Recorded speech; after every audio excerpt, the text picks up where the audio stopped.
Dieu leur avait offert le paradis. En un seul geste, ils ont tout perdu.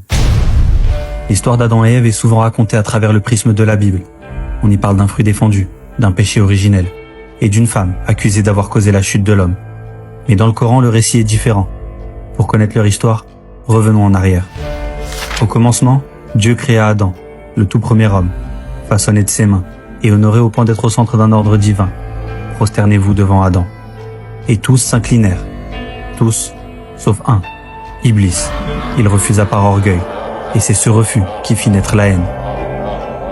Pour défier Dieu, Iblis jura de détourner Adam et ses descendants, et le premier piège ne se fit pas attendre. Adam vivait en paix au paradis. Dieu lui offrit une compagne, Ève, et ensemble, ils vivaient dans la lumière.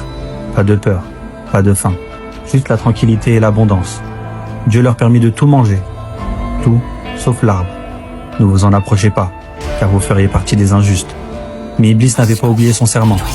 Il s'approcha et il murmura : Dieu vous a interdit cet arbre. Si vous en mangez, vous deviendrez des anges, ou vous vivrez pour l'éternité. Adam et Ève hésitèrent. Les chuchotements d'Iblis revenaient sans cesse, et à force d'entendre ses promesses, Adam oublia. Alors ils goûtèrent à l'arbre. Et dès qu'elles y goûtèrent, leur innocence disparut, leur nudité leur apparut, et pris de honte, ils se couvrirent avec les feuilles du paradis.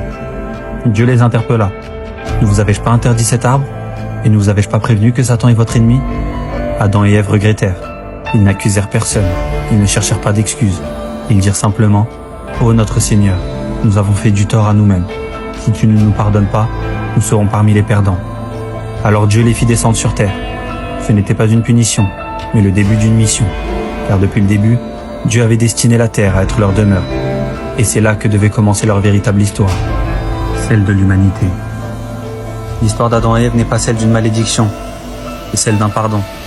Un rappel que tomber fait partie de l'humanité, mais que se relever fait partie de la foi.